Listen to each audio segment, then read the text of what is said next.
What if the most important zone of contact between Neanderthals and Homo sapiens was not at the edge of Arabia, waiting for a small African tribe to stumble into a wall of Neanderthals, but stretched across the Zagros Mountains and the Persian Plateau? A vast, broken, fertile, dangerous landscape, where cold-adapted hunters from the north and expanding Homo sapiens groups from the south crossed paths again and again. That single shift changes the entire story. It takes the old picture of the Middle East as a hard Neanderthal stronghold and turns it into something stranger, something more fluid, something more like a biological frontier, where territories overlapped, families formed, genes crossed, and the clean borders drawn in textbooks begin to dissolve. For a long time, the standard story has been told with a kind of artificial simplicity. Homo sapiens evolved in Africa, stayed there, waited there, gathered strength there, and then, around 50 or 60,000 years ago, crossed into a world supposedly dominated by Neanderthals. In that story, the Levant becomes a gate, and beyond that gate sits a hostile northern species blocking the path into Eurasia. The Neanderthals are placed almost like guards at the frontier, occupying caves in Israel, Lebanon, Syria, Iraq, Anatolia, the Caucasus, and Iran, while Homo sapiens waits somewhere behind the curtain of Africa until the correct genetic clock arrives. But this new geographic model breaks that neat arrangement because the predicted zone of contact is not simply beside Africa. It is deep inside Southwest Asia. It is in the Zagros, on the Persian Plateau, in a landscape that only makes sense if both populations were already moving through a much wider world than the old narrative allows. The Zagros Mountains are not a small borderland. They run for more than 1,000 miles from the region near Lake Van down towards southern Iran, forming a massive spine of ridges, caves, valleys, plateaus, river corridors, seasonal grasslands, oak woodlands, and limestone shelters. This was not an empty corridor. It was a world capable of supporting repeated human occupation, and not just by one population. The study behind this argument modelled the ancient ecological niches of Neanderthals and Homo sapiens during marine isotope stage 5, roughly 120,000 to 80,000 years ago, a crucial warm and unstable interval when climate opened routes through Arabia, the Levant, and the Iranian plateau. The result was not a random overlap. It placed the strongest contact zone in the Zagros, where the northern Palearctic world of Neanderthals and the southern Afrotropical linked world of Homo sapiens pressed against one another. That matters because the model is not simply looking at dots on a map. It is reconstructing habitat suitability, the actual environmental conditions that each group favoured. For Neanderthals, the key predictors included temperature and precipitation, with cooler, wetter, mountainous zones fitting their known distribution from Europe through Anatolia, the Caucasus, the Zagros, and onward towards Central Asia. For Homo sapiens, the model emphasized a different pattern, with large suitable areas across Africa, Arabia, and the Iranian plateau, shaped strongly by topography and access to varied terrain. When the two modelled worlds overlapped, the red zone did not sit politely at the African exit. It flared across the Zagros.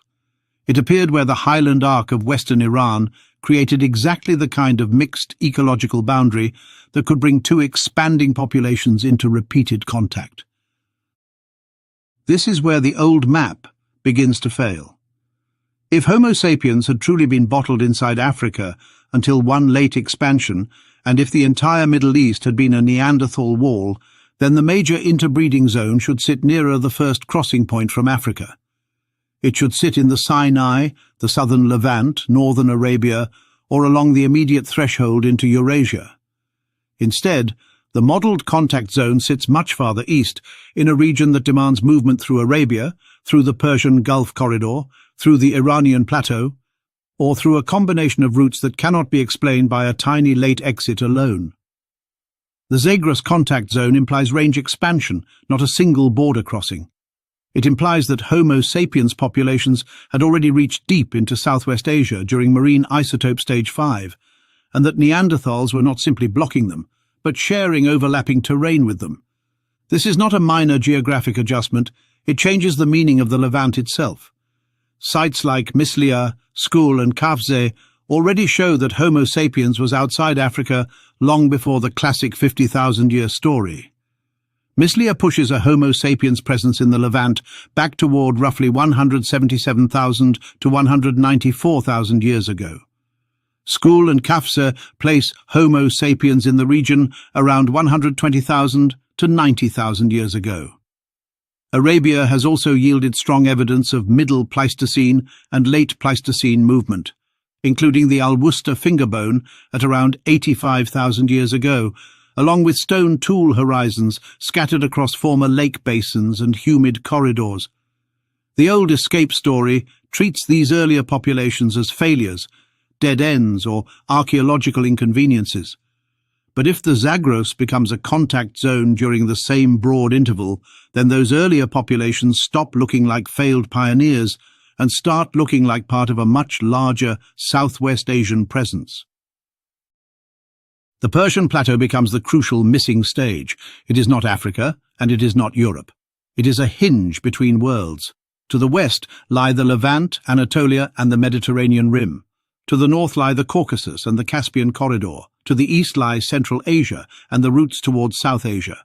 To the south lie Arabia, the Persian Gulf Basin, and the Oman coast. During wetter phases, these landscapes were connected by rivers, lakes, grasslands, hunting grounds, and mountain passes. During drier phases, they fragmented into refuges. This is exactly the kind of setting where populations persist, retreat, expand, meet again, exchange genes, and then break apart. A single exodus across a single gate cannot explain that complexity. A metapopulation spread across shifting ecological zones can. The Zagros also has direct Neanderthal evidence. Shanidar Cave in Iraqi Kurdistan yielded a remarkable cluster of Neanderthal skeletons, including individuals long famous for injury, burial debate, and possible ritual interpretation. Bisatun and Wezmir in western Iran added more Neanderthal material. Bawa Yawan rock shelter produced an in-place Neanderthal tooth associated with Zagros Mousterian stone tools, with the tooth around 65,000 years old, and the Mousterian layer extending farther back, around 83,000 years old. These are not stray bones on the margin of Neanderthal geography. They show that Neanderthals occupied the Zagros as part of their southern range. The mountains were not an empty passage. They were a settled Neanderthal landscape, and that makes the modelled overlap more explosive, because Homo sapiens suitability overlaps with a region where Neanderthals actually existed. But the key point is that this was not simply a Neanderthal homeland. The southern and central Persian Plateau also carries evidence of Middle Paleolithic occupations that fit better with broader Homo sapiens dispersal across Arabia and Iran. Sites such as Gar-e-Bouf in the southern Zagros and wider Iranian plateau finds point toward a mosaic of stone tool traditions and movements rather than a single invading population suddenly replacing another. The study argues that routes from Arabia, the Persian Gulf, and the Oman Sea into the interior of the plateau are plausible, and that southern Iranian surface finds support such movement. In plain terms, Homo sapiens was not merely pressing against the Levant from the southwest. Homo sapiens was moving through the broader Southwest Asian system, and the Zagros sat directly inside that system. This is why the interbreeding zone becomes a direct challenge to the caricature of out of Africa. The strongest version of that older story requires a sharp geography. Africa contains Homo sapiens. Eurasia contains Neanderthals. The Middle East acts as the barrier or the brief gateway, but the Zagros model gives us a different geography. It places Homo sapiens habitat suitability deep into Arabia and Iran at the same time that Neanderthal habitat suitability stretches across Turkey, the Caucasus, the Zagros, and the Black Sea world. The contact zone is not a border fence. It is an ecological overlap. It is a wide zone of repeated encounter, exactly the sort of place where interbreeding becomes not a miracle, not a strange one-time accident, but a predictable outcome of geography. The genetic evidence deepens the problem for the old story. Recent work on ancient genomes has shown that interbreeding between Homo sapiens and Neanderthals was not a single clean moment. It occurred in repeated waves across a vast span of time, with signals around 250,000 to 200,000 years ago, again around 120,000 to 100,000 years ago, and later around 60,000 to 50,000 years ago. That second wave is the one the Zagros model targets, and it fits the geography disturbingly well. Around 120,000 years ago, the study found that precipitation in the Zagros reached a high point, making the region especially suitable for range expansion and contact. A wet mountain frontier, rich in animals, water, caves, and varied terrain, becomes the perfect setting for two human lineages to overlap. The sex-biased interbreeding evidence then adds a more intimate, more human dimension. The genetic pattern indicates that much of the mixing was not random in both directions. It points strongly toward Neanderthal males pairing with Homo sapiens females. That conclusion comes from the strange behavior of the X chromosome.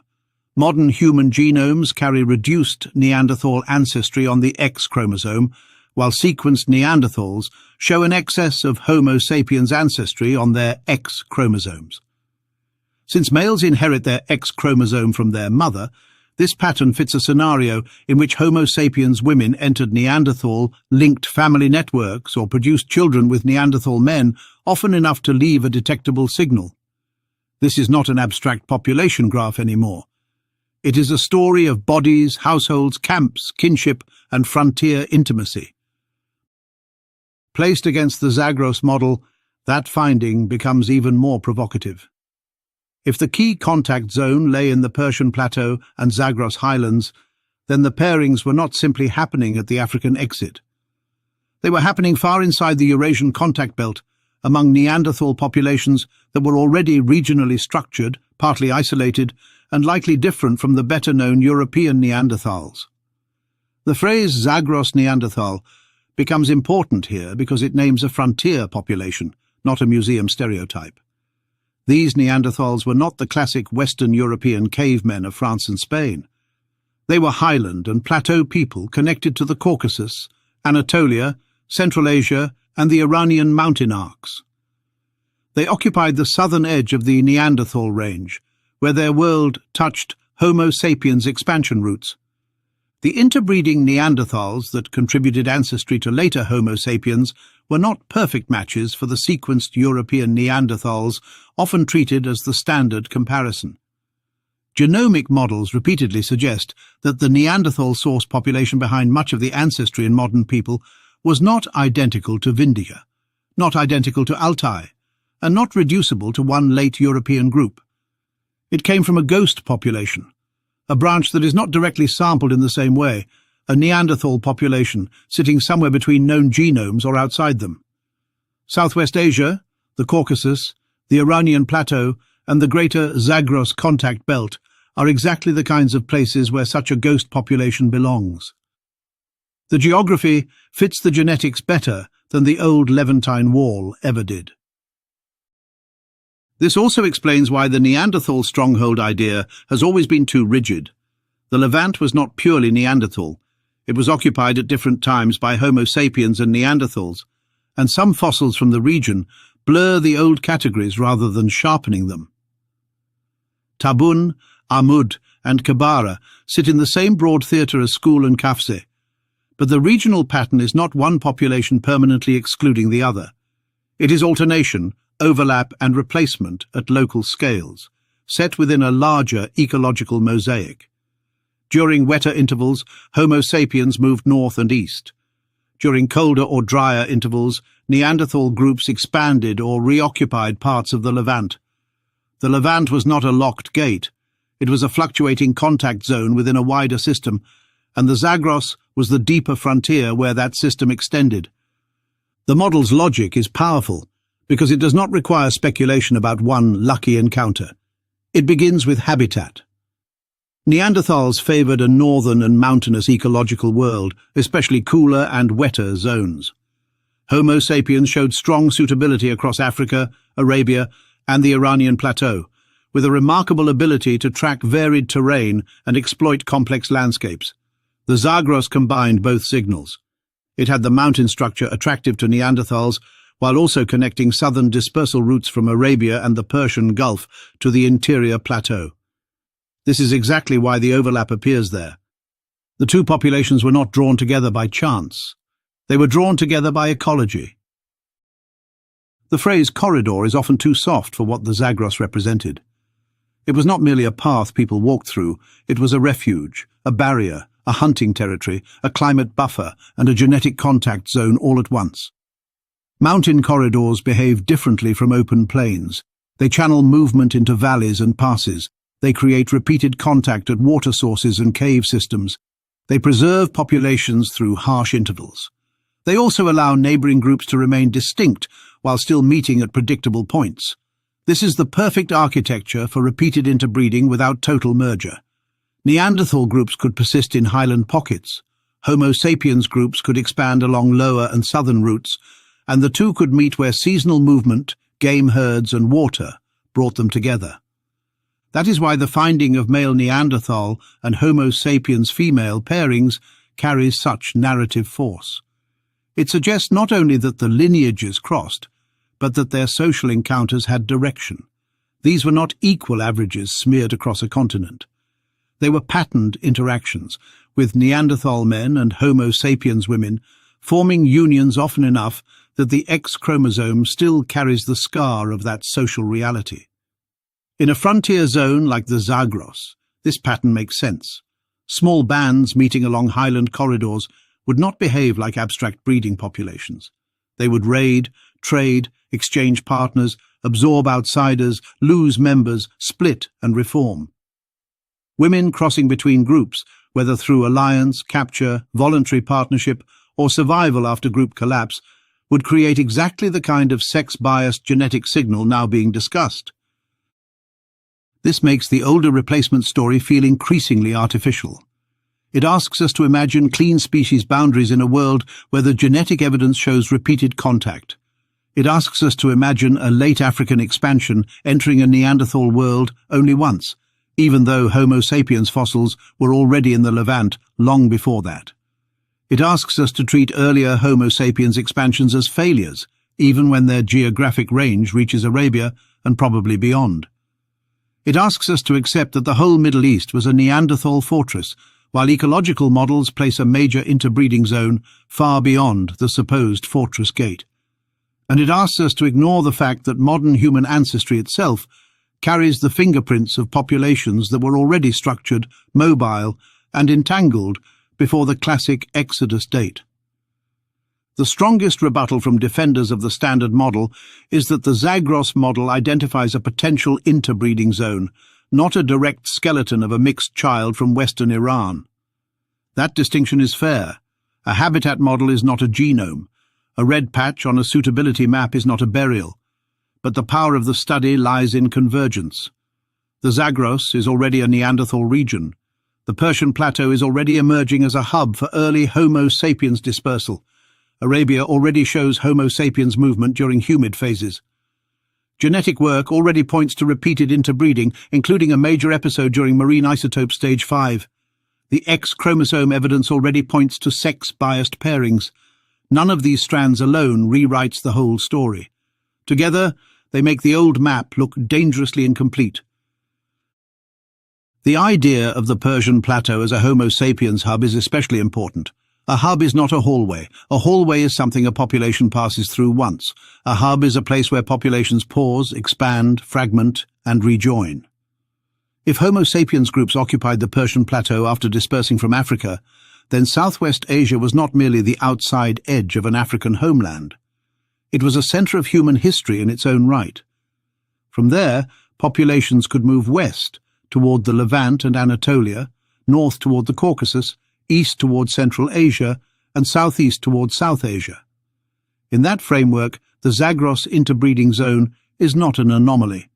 It is exactly where one expects the deepest contact between expanding Homo sapiens groups and southern Neanderthal populations. This also changes how we view the Neanderthals of the East.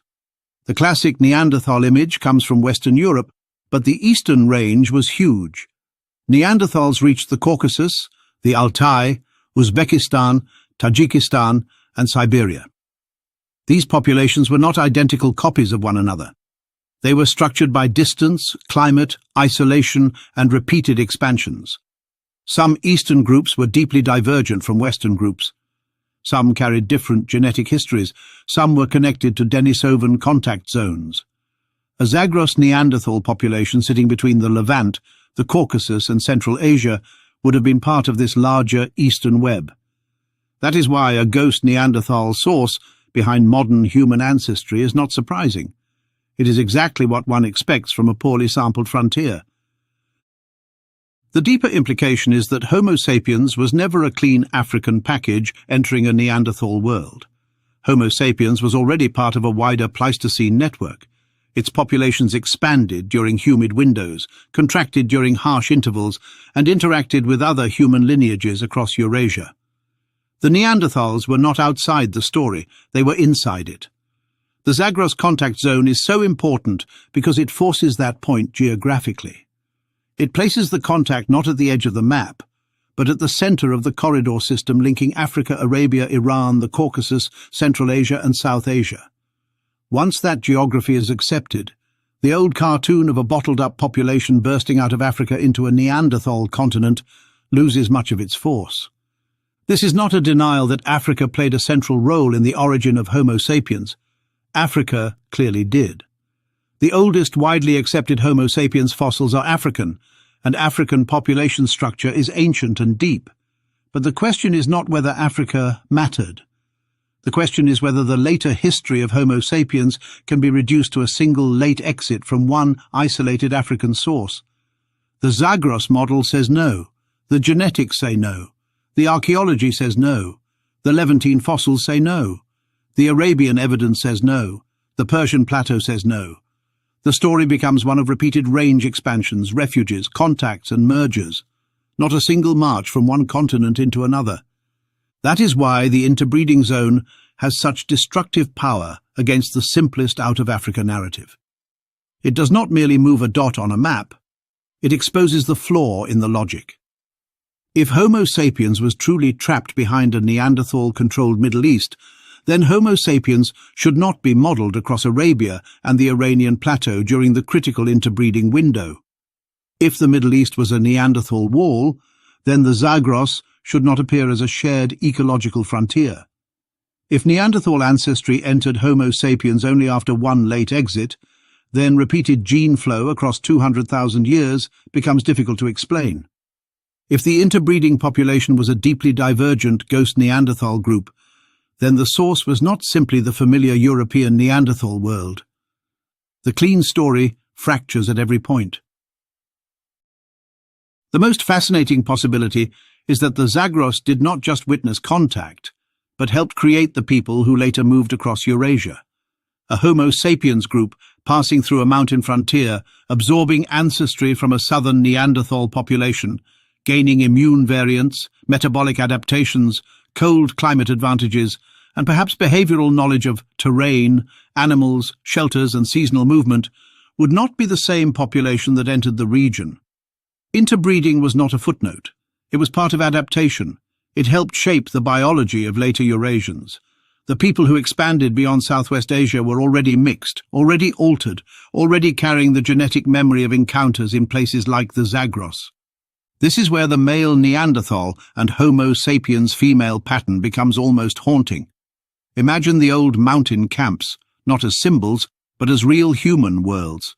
Neanderthal men who knew the ridges, caves and herds of the highlands. Homo sapiens, women from expanding groups moving through warmer corridors and varied terrain. Children born between worlds, carrying a mixed inheritance that neither side could fully contain. Some children folded into Neanderthal groups, others folded into Homo sapiens groups. Some lineages vanished, others survived. Across tens of thousands of years, most of the people disappeared, but pieces of their ancestry kept moving, hidden in chromosomes, stripped from some regions, preserved in others, waiting for ancient DNA to expose the pattern. That is the real power of the Zagros hypothesis. It turns interbreeding from an abstract genetic event into a place. It gives the encounter mountains, weather, caves, rivers and roots. It places the story in a frontier where ecology made contact unavoidable. It also breaks the illusion that Neanderthals and Homo sapiens were cleanly partitioned into Europe and Africa until one dramatic crossing. By 120,000 years ago, the world was already more complicated. Homo sapiens was outside Africa. Neanderthals were deep in Southwest Asia. Arabia was not an empty wasteland during humid pulses. Iran was not a blank space.